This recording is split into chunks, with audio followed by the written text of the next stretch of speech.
Simone Roussel, alias Michel Morgan, né à Neuilly-sur-Seine en 1920 et décédé à Neuilly-sur-Seine le 20 décembre 2016. Michel Morgan est la star française par excellence. Ses yeux ne sont-ils pas célèbres dans le monde entier? À 15 ans, elle débute comme figurante tout en suivant les cours de René Simon. En 1937, Gribouille, aux côtés de Rému, la lance immédiatement et en fait une vedette recherchée. Orage, toujours de Marc Allégret, puis Quai des Brumes de Carnet-Prévert et Les Musiciens du Ciel en 1939, réalisé par Georges Lacombe, confirme son impact auprès d'un public fidèle. Après son intermède hollywoodien, pendant la guerre, elle retrouve les studios français pour La Symphonie pastorale en 1946 de Jean Delannoy, et c'est à cette occasion que le premier festival de Cannes lui décerne le Grand Prix d'interprétation pour son rôle de l'aveugle dans cette symphonie pastorale. Pendant des années, la place de Michel Morgan est celle de première dame de l'écran, avec des films comme Fabiola en 1948, Les Orgueilleux en 1953, Les Grandes Manœuvres et Le Miroir à deux faces. Propos recueillis en 1985 et enregistrés par nos soins en 2024. Texte intégral. Dans Le Mioche de Léonide Mogui, vous aviez seulement une silhouette près de Lucien Barou. Quel souvenir en gardez-vous? Lucien Barou était une grande vedette à côté de moi, la petite figurante. Ce qui m'avait étonné, la première fois que je l'ai vu, c'est de voir ses énormes poches sous ses yeux. Avec sa bonne tête, il affichait toujours un large sourire. 2 ans plus tard, vous devenez la tête d'affiche de L'Entraîneuse. Ce film ne révèle-t-il pas l'atmosphère de toute une époque? Il ne fait pas partie de mes préférés, mais il recèle effectivement les qualités propres à l'ambiance de la fin des années 30. Cette période était triste, angoissante. Nous présagions qu'il allait arriver quelque chose et ces films obligatoirement en témoignent. Tout le monde parlait depuis longtemps d'une guerre éventuelle. Moi-même, j'ai vécu mon enfance dans cet état d'esprit. Mon père, qui avait fait celle de 14-18, était obsédé par l'idée d'un prochain conflit. Chaque midi, alors que nous étions à table, il jugeait les hommes politiques et commentait avec véhémence ces événements. « Tu verras, la guerre aura lieu, me disait-il. Pendant toute ma jeunesse, j'ai donc eu cette épée de Damoclès sur la tête, d'où découlait normalement une certaine mélancolie. De nos jours, on peut mieux analyser les faits. Ce conflit n'était pas inévitable, et c'est sans doute par faiblesse s'il n'a pas été contré. » Puisque le tournage de L'Entraîneuse se déroulait en Allemagne, avez-vous eu le pressentiment de ce qui allait se passer? N'oublions pas que j'avais seulement 18 ans, c'est-à-dire un âge où la majorité des jeunes d'aujourd'hui sont encore à l'école, en tout cas à un instant de la vie où l'on est davantage préoccupé par ses propres petites histoires, qu'elles soient professionnelles, familiales ou sentimentales, surtout à cette époque-là et en premier lieu naturellement les filles. Comme j'étais déjà passionnée par mon métier, je ne peux pas dire m'être beaucoup intéressée à la politique. J'avais arrêté très tôt les études et dès mes 15 ans, j'avais donc pu suivre des cours d'art dramatique chez René Simon.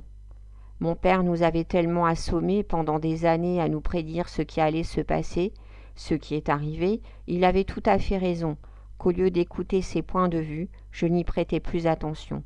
Ma grande ambition était d'être star, et mon horizon bien personnel s'inscrivait dans le mot cinéma. À travers lui, je vivais mes rêves d'enfant. Le jeu, la comédie, les copains. Cette expression n'existait pas encore, on employait celle de flirt. C'est plus tard, lorsque j'ai ouvert les yeux sur le monde extérieur, à ma petite personne, que j'ai eu mes propres opinions. Depuis quelques années, l'actualité me touche en effet plus précisément. Pour ce qui est de l'entraîneuse, j'ai dû éprouver des impressions, mais absorbée par mon métier, je ne regardais pas assez autour de moi. Nous avons tourné les intérieurs dans les studios berlinois et les extérieurs sur la Côte d'Azur, près d'Antibes. Il est curieux de revoir aujourd'hui ces images aux paysages aérés où il n'y avait pas encore ces monstruosités de maisons que l'on peut rencontrer partout désormais. Quant à l'histoire en elle-même, elle aurait été très bien elle aurait très bien pu se dérouler de nos jours. Les filles sont moins naïves, il doit pourtant toujours en exister.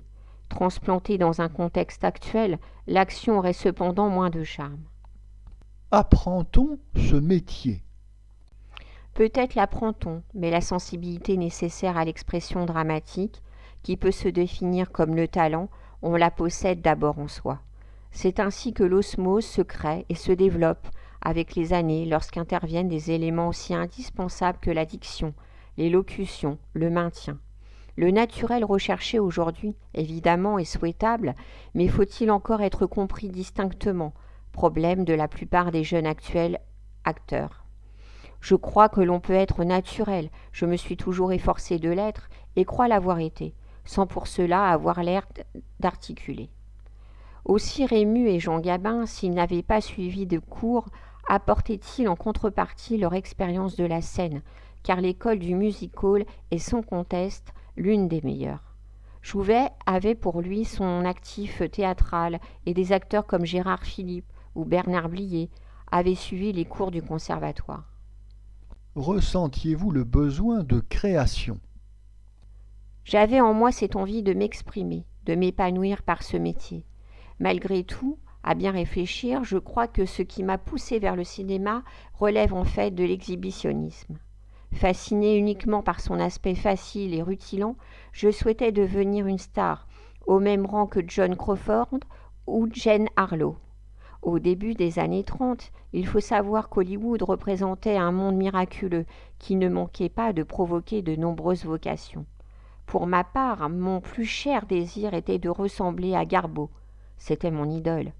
Émue par ces scènes d'amour, je m'amusais toute seule à les recréer et me faisais pleurer à chaudes larmes en me racontant les histoires mélodramatiques. Ce qui montre, à mon avis, que l'on est comédien dans le sang.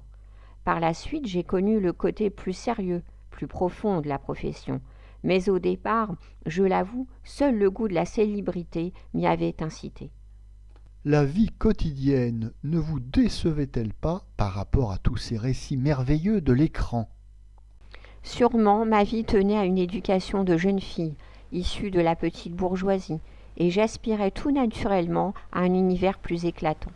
Parmi toutes les stars que j'admirais, Garbeau était la plus accessible et celle qui répondait parfaitement à mes préoccupations quotidiennes. Il se produit d'ailleurs une ressemblance, par exemple dans les scènes finales des Musiciens du ciel et de La loi du Nord. Dans ces deux films existe l'analogie de la mort et de la tragédie. J'étais de la distribution du second grand hôtel et trouvais mon rôle impossible par rapport à la création douloureuse de la divine. Superbe de mystère, elle avait en elle quelque chose de fragile et de lourd. Son personnage dégageait un charme mystique, presque irréel, sans parler de sa beauté qui était véritablement inégalable. À travers chacun de ses scénarios, elle évoluait comme si le malheur du monde entier était à ses pieds.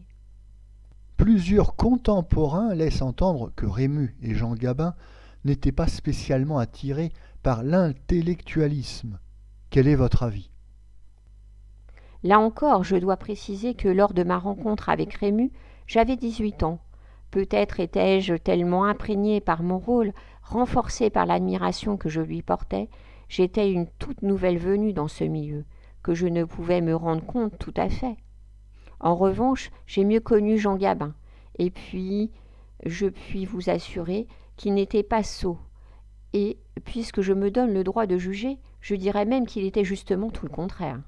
Certes, il n'avait pas une vue intellectuelle des choses, mais cela ne l'empêchait pas d'avoir du bon sens et une vision percutante des autres.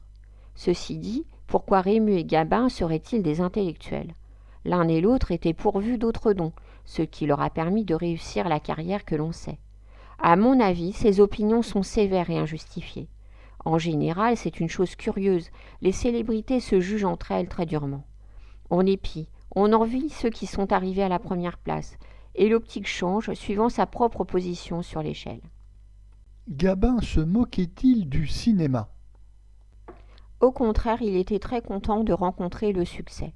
Si à la fin de sa vie, il jouait au vieux monsieur qui ronchonne un peu, il faut savoir que dans sa jeunesse, il n'était pas du tout ainsi. Malgré sa gloire, il a toujours su rester simple, Sa qualité première provenait de son caractère entier. Il aimait, il n'aimait pas. Il n'était donc ni tortueux, ni penseur. Je crois savoir que Rému vous a aidé pendant le tournage de Gribouille. Comme vous pouvez l'imaginer, j'ai été très intimidée. Pensez, j'avais 17 ans, et Marc Allégret me proposait le rôle de la jeune première. Pour bien saisir la situation où je me trouvais, il est nécessaire de se replacer dans le contexte où Rému était vu comme un immense acteur, le meilleur de son temps. Je dois dire qu'il m'a beaucoup soutenue, et très gentiment, agréable, il avait aussi du cœur. Dans quelles circonstances aviez-vous obtenu ce rôle? Sur le plateau du Mioche, j'avais fait la connaissance d'une script, Jeanne Vita, qui 6 mois plus tard eut l'idée de parler de moi à Marc Allégret. Il était à la recherche d'une jeune comédienne pour un emploi secondaire de Gribouille. J'ai fait un essai, jugé excellent, et finalement j'ai obtenu le premier rôle. Marcel Achard, Allégret et André Daven s'étaient concertés pour me donner ma chance. Comment pourriez-vous définir la personnalité de Marc Allégret? Sa carrière se rapporte directement à certaines tranches de vie, et après Gribouille, qui reste à mon sens un très bon film, nous avons fait Orage, et 10 ans plus tard, Maria Chapdelaine, qui lui s'avère nettement moins réussi. Marc était d'un naturel réservé, ce qui ne l'empêchait pas de savoir me diriger avec poigne et gants de velours. Il faut que tu te concentres davantage. Ce n'était pas aussi bien que nous le pressentions aux essais. En ce qui concerne le tournage d'Orage, j'ai été très malheureuse. Pour un second film, mon personnage était difficile à saisir. De plus, j'avais pour partenaire Charles Boyer, qui me terrorisait. Le fait qu'il avait donné la réplique à Garbeau l'année précédente dans Marie Valeska m'impressionnait. Allégret me remontait le moral. Pourquoi te mets-tu dans des états pareils? Vous savez, il y a parfois des tensions sur un tournage. 20 ans après, j'ai retrouvé Boyer pour Maxime d'Henri Verneuil. Je n'avais alors plus aucun complexe. Ce que vous m'avez fait peur, ce que j'ai pu pleurer, lui ai-je avoué. À la première d'Orage, je me sentais si mauvaise que je suis allée sangloter dans les toilettes. Je trouvais que je parlais faux, ma déception était cruelle. La raison de ce sentiment était liée, bien sûr, aux souvenirs que je ressassais dans ma tête et au fur et à mesure des séquences et par là même des difficultés que j'avais ressenties. Plus que Quai des Brumes? Non, car Quai des Brumes a été un triomphe critique en même temps qu'un succès populaire durable. Immédiatement, il a été considéré comme un chef-d'œuvre. Marcel Carné avait su si bien mettre en image ce que Jacques Prévert avait conçu avec tant d'amour sur le papier. Tous deux formaient une association on ne peut plus harmonieuse.